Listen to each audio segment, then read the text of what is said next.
Thank you so much for joining us today. Today we have a very special guest, Nene, my very good friend Nene, that I've known for a few years, and she is an introverted coach. Introverted coach? I did not say that right, but she's going to explain it to us. Hi, Thanks Nene. for joining us, Nene. So welcome. Thank you for the invite. Yeah, so So what I've do had you a, do? yeah, I have so many hats on. Good. I haven't been a wife and mother to four boys. I am also a confidence coach, and I coach introverted people. And what I do, I show them how to rewire their brain so they can default to their best self in their thoughts, their emotions, and behavior. So they can go for the things they want further faster, be it in their relationship, in their health, in their finances, well, whatever they want to show up, we get to deal with it. And it's more about getting the alignment between the conscious and the subconscious mind so they can truly be who they are and be okay with not everybody being okay with that. It's amazing. I feel we all need it, being introverted or not, because I keep defaulting to my not so good side. Okay, so 100%, right? Yeah. Well, so I think why? whether you're introverted or extroverted, I think we all have a problem showing up as our best self. 100%. And I think the main reason is just to have, because when I speak to people, because I've actually coached people who are not introverted because they feel something aligns and they're like, okay, let's do it. It's just more to whittle down the noise. So I'm speaking to the one. And because of the experiences and the things that I've gone through and I know of, is why I'm like choosing this lane. As things go on, expand, I can then be the Tony Robbins of like, you know what, whatever shows up, like bring it on. Like, so it's just more having a specific audience to speak to and really homing in on their issues and stuff like that, and then expanding as time goes on. Okay. So tell us a little bit more. Why did you start coaching introverted women? Like they say, physician, heal thyself. I am my first client. I went through this. I call myself a recovered shy introvert. And I say that because I used to be tall, lanky, and I have a birthmark that covers the whole of my left arm, which people feel giving me so many names or, or advice on how to deal with it. Is it vitiligo? The birthmark? Use this, use that, whatever that is. But what that did to me as someone who already had this thing with themselves of like, the stories, the things that were going on, and then having the attention was just not something that I wanted to bring on or whatever. And I just thought, oh my goodness, this is how life is going to be for me. And like, I was attracting the wrong attention. I had this stand-in BFF, is it BFF? Or the Yeah. bitch rest in peace. That means don't talk to me, BRS. don't come around me, like, just like, and it was a mechanism to just protect and honor like myself. And there was the huge thing for me where I thought, oh my gosh, this is how my life is gonna be, is like back then. So I grew up back home, I'm originally Nigerian, and one day in class, the teacher was handing out a work, which I knew the stuff, like hands down. And, he came up to me like really looking bewildered and confused and stuff like that. And then came up to me and he asked me the question on the test. I knew the answer. So I'm like, yeah, this is what it is. Da, da, da, da.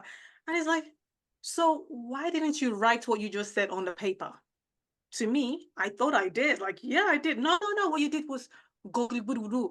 Imagine a class full of students laughing their head off. I just wanted to disappear. I wanted the ground to open up and let me go and never come back again. And I think that was like my small trauma came from. And that just, I was like, any opportunity to be invincible, any opportunity not to be seen, because I just did not know back then that I was dyslexic and it was a thing. And like, I had to go through all these hurdles. So it was more feeling and doing things that I wouldn't even wish on my worst enemy and all those kind of like stuff, until it came a point where I'm like, you know what? I can't do this anymore. It was an interview by, not everybody is Jam, Michael Jackson. He was being interviewed here. He was going to do his final tour here in the UK when he came down, and he said, "This is it." And he was like talking about how this is it. He carried on the conversation, but the way he said, "This is it," was like a penny drop in my head. Like, Nene, this is it. You can't keep living like this anymore. This is not the way to go. What are you doing to yourself? You need to like work on yourself, because things had happened before then. I got into interpreting, and then one of the tutors was like, "Oh no, you can't be an interpreter because you're dyslexic." And I just like, okay, this is like all these things were just happening. So that was where I just said, you know what, this is it. I can't do this anymore. I'm gonna be that interpreter. I'm gonna do this. I'm gonna do like all those stuff. And then when I got into, okay, I'm sure I'm not the only dyslexic person who wants to be an interpreter. I'm sure there are other people. I started finding out like, oh yeah, there's this and this. And then realized that, okay, no, it's not just about being the interpreter. You need to work on you. You need to work on what's going on with yourself before you can tackle wanting to be an interpreter. You need to change the narrative. You need to work on loving on yourself. You need to work on being you. And so by doing that, I was able to then started letting twos and things that I never had eye contact, and I was always like, you know, some people even didn't even realize I was one of my parents' kids. Like, oh, she's your child, because I was never there or not like, oh, so being able to then walk through all those things to get to the point now, and that I truly love who I am, my flaws and all, everything, the whole jam. And to be able to get to that point and all the things I've gone through, that I am now, and I've been that interpreter that I wanted to be, that I even had the opportunity to interpret for the late Her Majesty the Queen of England. Who would have thought? Someone who was this shy, timid person now being in the midst, picked out, requested to be represent and to be chosen to interpret. Like, how? So yeah, that was all that, like, and then so if this how, like, then thinking like I've been able to do this, and then seeing people where I used to be and seeing all those things, I was like, oh no, I figured it out. I've gone through different hoops. I figured like all these different things. Let me show the people what I've gone through. And so I went on to certify, went on to do the training and all those things there, that voila, here we are. Amazing. And just for the record, I've known Nene for a few years, and we've almost danced on tables in London. So yeah, I do not know that That's a Nene. story for another time. That's amazing. Well, that's a beautiful story. Thank you. And yeah, so you know, for you took that adversity and you made something out of it. Yeah, totally. And it's and that's why that's my sweet spot now. And that's what I love, because we feel like it's everything outside that's holding us, or it's the thing that's holding us back, when really it's it's from the inside out. It's what we feel and how we think of our being that is creating our reality.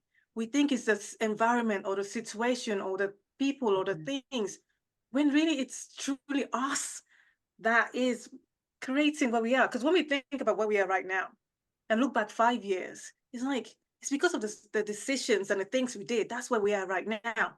So knowing that, what can we create in the next the next couple of years, with knowing the tools and what we can do for ourselves? The possibilities is endless. We just, the premise is knowing and aligning and rewriting and doing the work. It is simple, but not easy, but it is possible if one decides to take that leap. Yeah. Yeah, it's like what they say, today's the first day of the rest of your life. 100%. Yes. Yeah. So Nene, can you tell us a little bit like how you would walk one of your clients through it? What kind of techniques you use? I don't know if you are open to it. Just a couple of Sure. things that people, you know, can go through before they even get the not the opportunity, but before they get comfortable hiring a coach. Because not a lot of people are comfortable yet. They need to get to know the person. And if you can just speak to that, like what would be something that a person could do to start on that journey? the one thing I would say that whoever wants to start whatever their journey is knowing what you want, having that clarity in all areas. Because if you don't know what to hit, how are you going to hit the thing? And it's going from the lens of not what you think you can achieve. It's like, if like, and if the word "what do you want" feels so heavy or like impossible, what would you choose to want? Like when you have that understanding of like, I like this, this will be great, this will be like ideal. And then with that knowing, the next is more now, okay, how can we align to that person? What does those people stand for? What's the identity that like, how do you connect to that being, that desire you want? And then knowing that our brain is like, it just likes to be comfortable. It doesn't like the distress. Like, when we say, yeah, we say, oh, I want to do this, I want to do this. And that thing is like that. We need to help it, because that's where the work, because the awareness, that's a shift. The transformation, that's what takes time. For some people, it could be instant. Some people can take months, years, like whatever that is. But most time, as long as you're doing the work, you would have that transformation. So it's then having all those tools and things that would align. Environment support is so important as well. Even if you can't, but it is so vital. The first thing I'll say to anyone is like, before you go and hang up with a coach, it's like, just have a desire. I would love to, whatever, even if the simplest thing or the biggest idea, know what you want or what you choose to want, is what I would say to start off with. That's great. Yeah, and yes, I think a lot of people get blocked right there because they can't even believe that they are capable of dreaming, or worse still, that they will achieve that. So they just stop there. They just don't even want to know. Do you agree that people are often more afraid of what they are capable of than of what they're not capable of? 100%. And the reason being is the stories we tell ourselves. It's where we are, like where we feel like this is it, because we're using now. We're not using what the possibility. You're using that our brain and doesn't know the difference between what's real and not real, what is possible for us. Yeah. And even though we're saying we want to be this, I want to do that, I want to do that, if what's really going on, which is the subconscious, which drives 80% of our being, the conscious, what we are consciously that, I'm holding my glasses, I'm speaking to you, we're having this conversation, I'm consciously doing this, that's just 20% of the whole thing. 80% is like deep rooted. If that bit is not in alignment, then it won't work. And that's where the work is. People think it's like saying the affirmation, but or whatever thing is. But if you don't work on the more driver, how you see yourself, how you see others, and how you see the world or the environment, be taking that time to say, I am. List those things. Now, how do you see yourself? List them. I am this. I'm strong. I am, I'm a warrior. I'm a clumsy. I'm stupid. I'm fabulous. I'm beautiful. Like whatever all those things are, that's you. That's how you see yourself. And then people are kind. People are loving. People are joyous. Like whatever you see, people are selfish. Like those things. And then the environment is safe. It's like whatever that is. So when you look at all those things, the one thing we can start to change, or we have control over, is ourselves. So that list of yourself, what are those things that are not serving you? And then it's working on replacing those things, and working on like aligning, and then working out like, what do I stand for? And that's my jam. When you see the aha in people, like, I am. It's like saying to someone like, oh, if I say to someone, oh, are you a smoker? Or have you ever smoked? And they're like, no.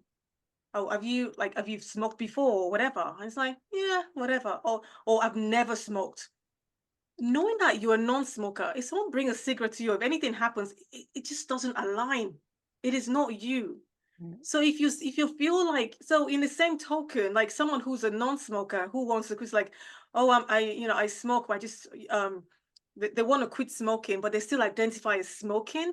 There is no way you're gonna be able to like quit or whatever in that sense. Some can, but the majority, as long as you're still identifying as a smoker that wants to quit, how are you going to drop that thing? But when you say I'm a non-smoker that's like just smokes occasionally, like and work on it, you just realize that, oh, I don't smoke. And then even if you're falling, you choose to want to smoke, but you're a non-smoker and start working to align into this new being. That's the jam, right? So it is like the same is true for like how we see ourselves. I am. All those things we were saying about ourselves, we're aligning to those things. And what the universe does best is to give us evidence and things of those things that we're aligning to or not aligning, because it doesn't know the difference. So whatever you say, it's bringing it to you. You're being attracted to it. So it is really like knowing and aligning to that which you want. And it's such a dance that our mind is like, this is what I want, but I'm not sure. Da, da, da. Well, the people get to the point of being detached from it and just going for it. That's what I'll say. Wow. And people are probably scared of the unknown, right? Of what Yes. will happen if they start aligning with what they truly want and, changing. And because, and I think you said it before, it's about having the support as well. Yeah. Because as you're growing and developing and being more self-aware as to your alignment, it could change your relationships, right? Yeah. It Yeah. does, and it's scary. Yeah. Yes, it is. And I guess that's where when you have other people that are on a similar path or understand where you're coming from, even in the environments where you're in is not supportive or is not like as it is. That's what the work comes in, is like, I might be in the pits of it right now, but I choose what am I feeling? What am I being attracted to? What's my focus going? Like, where's the aim? And when we're focusing on something, we're being drawn to it. We're pulled towards that thing. Even though what's happening for us right now might not seem like, it's like in the same token as when you have someone who has an alcoholic father and you ask one child, why are you the way you are? Have you seen my dad? He's an alcoholic. That's why I'm an alcoholic. And then you ask another child, how come you're like this? Have you seen my dad? He's an alcoholic. I never want to be like that. So it's knowing that even though you're in that space of like, this is happening, you get to decide to choose that this is what I want for myself. I don't want this, even though this is what's happening. I get to choose, and then you're pulled towards that which you want, even though things are saying that. Oh, how did you get to? Because if we really truly look at our what we've gone through, we can pick out a moment, a situation like, how did I even? I can't even at that time that I was able to go through that, and I did. Like how? We forget that we are such limitless people that have greatness in them, that we're capable of so much, that we just tend to, because of whatever situation we feel like where we are, what's going on right now, that's it. Whereas we can choose to even be in there've been stories of people who have been in camps that still are thinking, still like loving on people, regardless of what's even happening to them. So we get to choose, we get to, whatever is happening, we can decide how we want it to be, which easier said than done. But it's having those habits, stacking those habits, doing those things that would help us to keep us moving forward. And that's the way we can then have that expansion, and we can then start having the pull towards that which we want. That's true I empowerment. love that. Yeah. Mhm. I find it interesting when we started the conversation, perhaps before we started the recording, how you said that you started coaching women and then you broadened it to men. Because I guess, when I think of empowerment, I think a lot of women are scared to be empowered or to empower themselves. I think, um, and it probably goes back to like the cavemen, that women were supposed to be submissive and not empowered, right? So I Mm. think we have a little bit of that that's still in us. And we're scared. We're scared to, be, I am woman, hear me roar, type thing. It is. I feel sometimes that is ingrained in our DNA. Like even it's Yeah. just an instinctive thing that we just like, and it's knowing. And I just love how everything that we want, we don't need to reinvent the wheel. There is someone who has done it. There is someone who we can model. There's someone who we can look up to, that giving us that permission to be, do, and have that which we want. And it's having that understanding that if it's possible for them, then it is for me too. Because why we're being attracted to them is because we have that in us too. We can't be drawn towards someone or something that there isn't that some element of it. It's just that sometimes the light within us has been dimmed or is gone. But having and seeing others and having that, okay, I can do this too. And having that understanding. And I think is by having and just with what we're doing here, educating and give people permission, give people like see the what's out there that we get to be, than thinking this is it. Even personally, like I come from a very traditional culture that the woman is the what's the word? Skip my mind. But we're like the homemakers, right? Yeah, But it's the positive word Caregiver. I'm looking for. Yeah. Yeah. And it's like, oh yeah, Caregiver. Yeah. you get to, yeah, you're the you do everything. And for me, for the longest time, it's like, oh my goodness, like this is too much. Like it felt like, okay, I have to, okay, I need to feed my kids. I need to do this. I need to like all this burden, and then I need to like go out there and look for stuff. But I also had this desire in me to want to do this stuff as well. And it was, we had to have conversations like with my husband, like this is like, this is what I want. Even going back home on holiday, and then the culture is like you're supposed to do certain things to the home, like cook when people come around, do all this stuff. Having that conversation with my husband, like, look, we're going home. We're going on a holiday, even though we're going to visit family.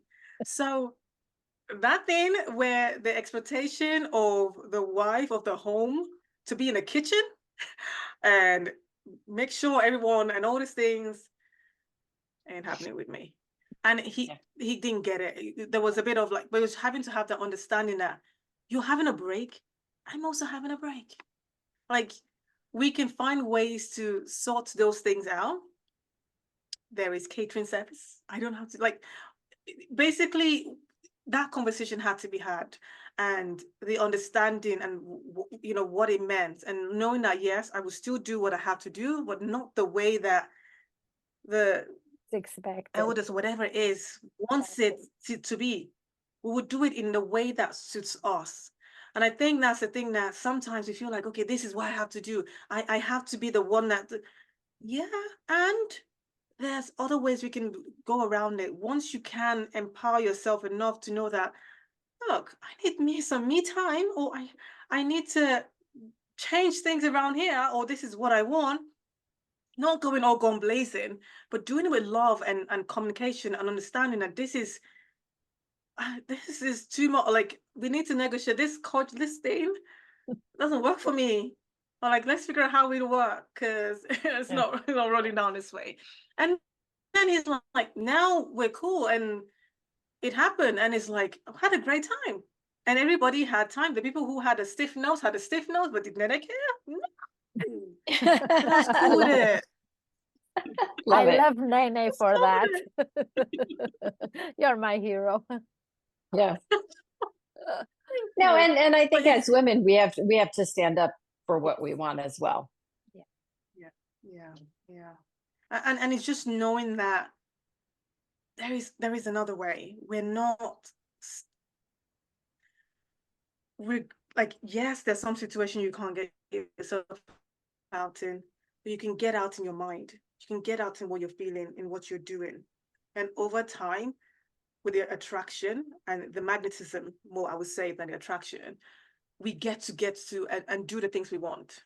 I think it's us that sometimes when, because our brain is trying to keep us safe, it says like, yeah, but you can't because you don't have and da da da. And then we just want to quiet it down, so we give in. Whereas telling it where to go, my dear, go back to the back seat. I'm the driver here right now. I'll make the decisions. If you want to join along, I would acknowledge you, but we're still going. But you're not going to override me. Understanding and telling the fear that, because there's one thing we fail to understand is people who have made it or who are successful, we think they're fearless. Nah, they do it. The fear Okay. is less. How much they stay in the fear is less than the average people, or the average people that are like are soaked in the fear. Whereas with them, they feel it, they do, and they're out of it. So it's having the understanding, and that's where being a supportive community, being in having a coach, a mentor, can give you and show you those blind sides of the things that you can't see for yourself, or tell you, you like sometimes I tell my clients, like, just hanging my faith in you until you have the faith in yourself, because I see greatness in you. We just need to align and get to that connection to know that yes, you've got this. And then you see the sparkle and then aha, and then it start getting, oh yes.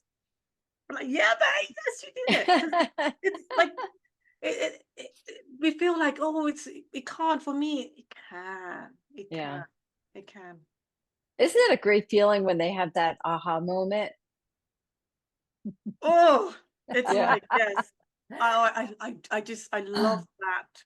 When you can see someone who is like, oh, I'm just here for the ride. I just want to see. And then like months in, they're like chipping in and like the old blaze, like, or they're like, oh, I don't want to show my face. And the next thing that they're showing them just walking. And I'm like, yeah, I've seen that on social, like, oh my God. And she's like, and the next thing she's having a conversation, she's talking on camera when it was something that wasn't a thing. Like, we forget how powerful beings we are when we get to decide, when we Thank we we do the I thing. Yeah. think Sarah's gonna hire you for me, because For that's us. how I am. No, it's not. Thank you, Nene, for this conversation. It was amazing having you here, and I'll be looking Yeah, forward to thank you. talking to you in the near future. Thank you. Yeah, really. Yeah, thank you. Really appreciate